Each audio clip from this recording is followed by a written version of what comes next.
Howdy, my name is Riley Jones, and this is my informative speech over type 1 diabetes. So you might be asking yourself, what is type 1 diabetes? Well, type 1 diabetes, as categorized by the Mayo Clinic, is an insulin dependency. It's where your body attacks the healthy stem cells in your pancreas, which previously made insulin and controlled your blood sugar, whether it's when you're eating or drinking, and you are no longer able to regulate your blood sugar and produce your own insulin, which means you have to be dependent on insulin medication, whether it's through a vial of insulin or an insulin pump. Now, you might also be wondering, what's the difference between type 1 and type 2 diabetes? Seeing as type 1 diabetes is about 5 to 10% of people, while type 2 can be more. So type 2 is then categorized as an insulin deficiency, which means through diet and exercise and lifestyle changes, you can change type 2 diabetes. First, type 1 diabetes is not considered reversible. So your pancreas still makes insulin, it's just running a little behind. It's lagging, for example. Versus type 1 is not curable and your pancreas makes absolutely no insulin. Now you might also be wondering, what are the implications of this?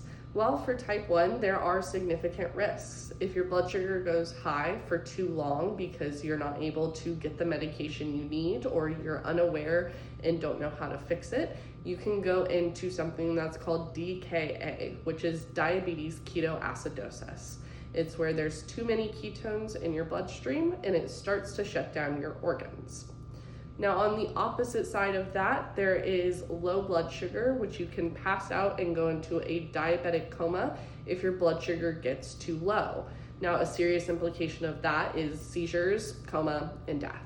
So kind of both you want to avoid altogether by being able to manage your blood sugar in a healthy way, whether that's through exercise, making sure you have a constant glucose monitor, such as a Dexcom on, or being able to have constant access to insulin through, again, a vial of insulin, insulin pen, or insulin pump. Now, with all of this information, it's so important that we extend it to everybody. So that way everybody is aware of this disease. Excuse me.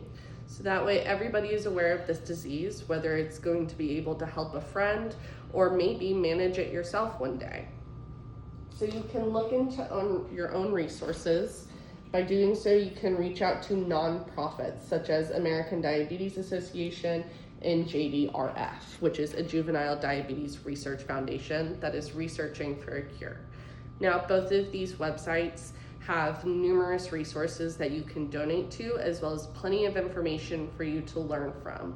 So that way, when you are educating others, you're able to do so in a correct manner, spreading the correct information and providing it to maybe those who don't know about it or those who need help knowing, whether that's through diabetes education or just simply going through your community and assisting those nearby. Now, again, you can reach out to the Mayo Clinic, Cleveland Clinic, JDRF, and the American Diabetes Association. All of these resources will not only help you, but help those around you. One step at a time, we can make diabetes more affordable as well as more known, so those who have it or those who you might know that are struggling with it are able to lead a healthy and normal lifestyle through information and resources. Thank you so much for listening. Have a good one.